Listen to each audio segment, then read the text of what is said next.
Welcome to smart wrestling channel. Some இன்ட்ரெஸ்டிங்கான wrestling நியூஸாக பார்க்க போகிறோம். அதுக்கு முன்னாடி சேனல் சப்ஸ்கிரைப் பண்ணிட்டு லைக் ஒன்று தட்டி விட்டு பாருங்கள். இன்றைக்கி இப்போ நடந்த பார்த்திங்கன்னா பிளாஸ்டாக இருந்தது. இதில் என்னென்ன நடந்தது, அடுத்தடுத்து என்ன நடக்க போகுது, சில முக்கியமான விஷயம் தான் பார்க்க போகிறோம். முன்னாடி சேனல் சப்ஸ்கிரைப் பண்ணிட்டு லைக் ஒன்று தட்டி விட்டு பாருங்கள். First of all Roman Reigns பார்த்திங்கன்னா போன வீக் பிளாஸ்ட் பண்ணியிருப்பார்.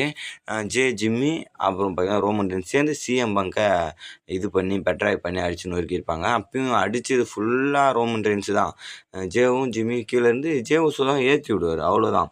அதேமாதிரி பை வாங்குற மாதிரி இந்த வீக் பார்த்திங்கன்னா நம்மளுடைய பங்கு ரோமன் ரெயின்ஸை டெஸ்ட்ராய் போட்டு பண்ணி பறந்தெடுத்துட்டாரு. இன்றைக்கி சிஎம் பங்க் வந்ததுலேருந்து ஆக்டிவாக தான் இருந்தார். வரும்போதே சில செக்மெண்ட் நடக்கும், பேசுவாங்க, அதெல்லாம் இல்லை. ரோமன் ரெயின்ஸ் பேசும்போது வந்தார், வந்து பார்த்திங்கன்னா அடித்து போட்டு ரோமன் ரெயின்ஸ் என்ன பண்ணாரோ அதே பண்ணி பார்த்திங்கன்னா உட்காந்துட்டாரு. ரோமன் ரெயின்ஸ் ரோமன் ரெயின்ஸ் அந்த ஃபேன்ஸு கற்றுவாங்கள்ல, அதை பார்த்தீங்கன்னா சிஎம் பங்க் உட்காந்துக்கிட்டு கீழே கத்துறாரு ரோமன் ரெயின்ஸ். அதெல்லாம் பார்த்தீங்கன்னா பிளாஸ்ட்டாக இருந்தது. இந்த செக்மெண்ட் இருக்க பார்த்தீங்கன்னா வேறு லெவலில் போயிட்டுருக்கு. ஜிம்மி ஜேவும் இந்த இந்த மேட்ச்சில் இன்வால்வ் ஆகிறதுக்கு வாய்ப்பு இருக்குது. ஏன்னா இப்போ அவங்கக்கிட்ட டேக் டைட்டில்ஸ் இல்லை. Logan Paul and Austin Theory பார்த்திங்கன்னா அந்த டேக் டைட்டில்ஸை வின் பண்ணிட்டாங்க. அதை பற்றி பின்னாடி பார்க்கலாம். ஆக மொத்தம் ஜிம்மி ஜேக்கு அடுத்து என்ன பிளான்ன்ற மாதிரி கேட்டிங்கன்னா, மேபி இந்த ஸ்டோரியில் இன்வால்வ் ஆகலாம். பங்குக்கு யாராவது ஹெல்ப் பண்ண வரலாம், ரோமன் ரெயின்ஸுக்கு அவங்க பார்த்திங்கன்னா ஹெல்ப் பண்ண வரலான்ற மாதிரி சில ரூமர்ஸ் போயிட்டுருக்கு. ஆக மொத்தம் பார்த்திங்கன்னா அந்த மேட்சோட ரேட்டிங்கு வேறு லெவலில் போயிட்டுருக்கு. மேட்ச் பார்த்திங்கன்னா ஈவனாக இருக்குது. 2 சூப்பர் ஸ்டாருக்கும் பார்த்திங்கன்னா ஈக்குவல் வின்னிங் சான்ஸ்லேயே போயிட்டுருக்காங்க.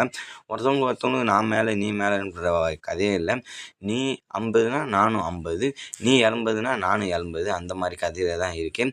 அதுக்கடுத்து பார்த்திங்கன்னா Logan Paul and Austin Theory பார்த்திங்கன்னா new tag team championship win பண்ணியிருக்காங்க.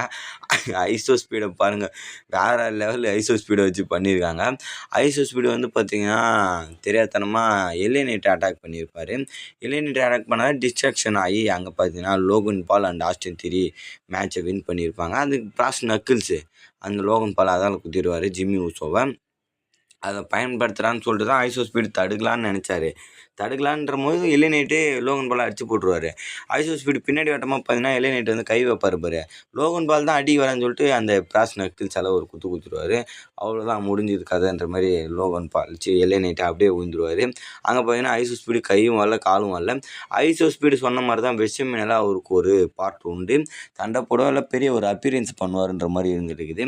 இப்போ இதுலேருந்தே தெரியல, ஐசோ ஸ்பீடுக்கு ஒரு அப்பீரியன்ஸ் பயங்கரமாக இருக்குது. இந்த ராவை ஏன் ப்ரோ எந்த அளவுக்கு குக்குடு பண்ணிடுறேன்னு கேட்டிங்கன்னா, இதான் மேடிசன் ஸ்கொயர் கார்டு.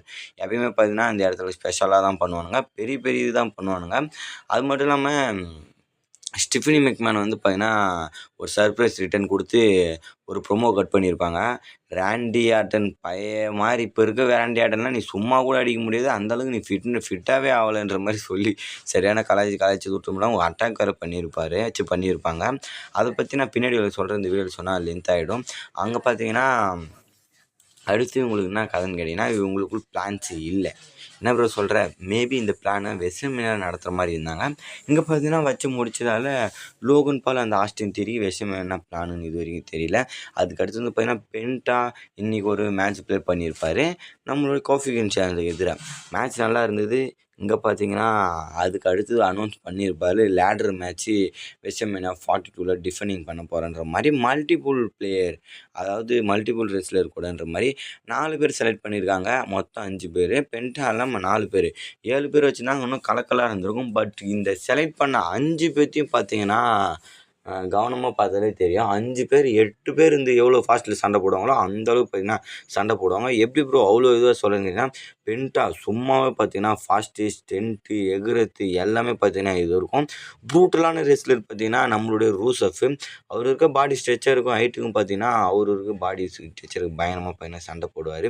அதுக்கடுத்து ஜவான் எவான்ஸ் ஃப்ளை இந்த மூமெண்ட்டு தலைவன் பறந்து சண்டை போடுவார். ஜவான் எவான்ஸும் பார்த்தீங்கன்னா ஃபாஸ்ட்டு நல்லா பார்த்தீங்கன்னா இருக்கும். எந்த அளவுக்கு ஜம்ப் பண்ண முடியுமோ அந்தளவுக்கு ஜம்ப் பண்ணுவாங்க. இவங்க 3 பேரே பார்த்தீங்கன்னா சூப்பராக பார்த்தீங்கன்னா கண்ட்ரோல் கொண்டு போயிடுவாங்க. அது மட்டும் இல்லாமல் ஜேடி மேக்டோனாவும் எம்மா அடி அடித்தாலும் வாங்குவார். வாங்கிட்டு ரவை கூட காட்டிக்காமல் திருப்பி பார்த்தீங்கன்னா பயங்கரமாக பார்த்தீங்கன்னா சண்டை போடுவார். அதை வச்சு பார்க்கும்போது அவரும் பார்த்தீங்கன்னா சும்மா இல்லை. அவரும் பார்த்தீங்கன்னா சில வேலைகள் பண்ணலாம். பல பெரிய சம்பவம் பண்ணலாம். அப்புறம் டிராகன் லீ அவரை பற்றி சொல்லவே தேவையில்ல. எல்லாம் சேர்ந்த கலவையடா நானுன்ற மாரி அவர் எல்லாத்தையும் பார்த்தீங்கன்னா, இது பண்ணி ஓவர்டேக் பண்ணி விட்டுருவாரு. அதனால தான் 5 பேர் போதும் லேடர் மேட்ச் அனல் பறக்குதா இல்லையான்னு மட்டும் பாருங்கள். அதுக்கடுத்து ஒரு fatal 4 8 man tag team woman tag team match நடக்க போகுது. 3 டேக் டீம் இருந்தது. கண்டெண்டர் மேட்ச்சில் பெய்லியும் லைரா வல்கிரியாவும் பார்த்தீங்கன்னா செலக்ட் ஆகியிருப்பாங்க. மேட்ச் இன்னைக்கு ப்ளே பண்ணியிருப்பாங்க. அது ப்ராடில் முடிஞ்சிருக்கும். அதனால் பார்த்தீங்கன்னா பார்த்தீங்கன்னா 4 வே அதாவது டூர் மேட்ச்ன்ற மாதிரி ஒரு டேக் டீம் மேட்ச்சை ஃபேட்டல் 4 மாதிரி பண்ணி விட்டாங்க. இங்கே பார்த்தீங்கன்னா இந்த மேட்ச்சும் தரமாக இருக்கும். கரண்ட் சாம்பியன் பார்த்தீங்கன்னா நயா ஜாக்ஸ் அப்புறம் லாஸ் லெஜண்ட்டு. ஆப்போசிட்டில் இருக்கவங்களும் ஒன்றும் இல்லை, நம்மளோட சார்லட் ஃப்ளேர், அலெக்ஸா, அப்புறம் பார்த்தீங்கன்னா பெல்லா ட்வின்ஸு இவங்க பார்த்தீங்கன்னா இருக்க போகிறாங்க. அங்கே பார்த்தீங்கன்னா மேட்ச் தாறுமாறாக இருக்கும். எல்லாத்துலேயும் பார்த்தீங்கன்னா சில தந்திரங்கள் இருக்குது. இங்கே பார்த்தீங்கன்னா வெஸ்ட்மீனியாவில் கிட்டத்தட்ட 12 மேட்ச்சு கன்ஃபார்ம் பண்ணியிருக்காங்க. இன்னும் பார்த்தீங்கன்னா 3 மேட்ச் கன்ஃபார்ம் பண்ணுவாங்க, இல்லை 2 மேட்ச் கன்ஃபார்ம் பண்ணுவாங்க.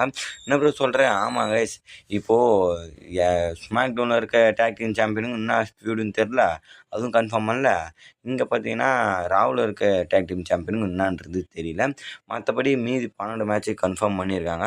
ட்ரிபிள் ஹெச் ஆல்ரெடி குக் பண்ணி சொல்லியிருந்தார் 14 மேட்ச்சுக்கு மேலே இருக்கிறதுக்கு வாய்ப்பு இருக்குதுன்னு. அப்படி பட்சத்தில் 11 2 3 இருக்குன்னு நினைக்கிறேன். அதுக்கடுத்து பார்த்தீங்கன்னா மெயின் சம்பவத்துக்கு வரும். ஓபா ஃபெமி விசஸ் பிராக் லெஸ்னரு. அட பிராக் லெஸ்னர் வரும்போதே பார்த்தீங்கன்னா ஃபைட்டுக்கு ரெடியாகி வர மாதிரி டிஷர்ட்லாம் இல்லாமல் பார்த்தீங்கன்னா எல்லாத்தையும் ரெடி பண்ணிட்டு வந்தார். இன்றைக்கி ஒரு வெயிட் பண்ணியிருந்தார். 2 வாரமாக என்னை அடித்து தூக்கிட்டான்ற மாதிரி ட்ரிபிள் ஹெச் வந்துருப்பார் பாருங்கள். அது இன்னும் பார்த்தீங்கன்னா ஃபேன்ஸை கூஸ் பம்ப்ஸ் வர வச்சிருச்சு. ட்ரிபிள் ஹெச் வந்து பார்த்தீங்கன்னா இந்த ஃபியூடில் இன்வால்வ் பண்ணியிருக்காரு. கெவின் ஓன்ஸு, ரேண்டி ஆர்டனும் ஒரு விஷயம் எப்படி சண்டை போடும் போதுக்கு முன்னாடி அவர் வந்து ஐப் ஃபினிஷ் பண்ணாரோ, இந்த மேட்ச்சுக்கு அதுமாரி ஐப் ஃபினிஷ் பண்ணுறாங்க. இந்த மேட்ச்சு சும்மாவே ஐப்பில் இருக்குது. ட்ரிபிள் ஹெச் வேறு வந்திருக்காரு. ஒரு வேர்ல்டு டைட்டில் மட்டும்தான் இன்னும் பார்த்தீங்கன்னா பிளாஸ்ட்டாக இருக்கும். பட் வேர்ல்டு டைட்டில் இல்லை இது. ஆனால் இந்த மேட்ச்சே இன்னும் தரமான ஒரு இது போகிறதுக்கு வாய்ப்பு இருக்குது. டைரெக்டாக ட்ரிபிள் ஹெச் வந்து இது பண்ணியிருக்காங்க. இதுக்கு அடுத்தது இன்னும் 2 வாரம் இருக்குது. சுகுதாக 2 வாரம், இன்னும் 2 மண்டே நைட்டராக இருக்குது.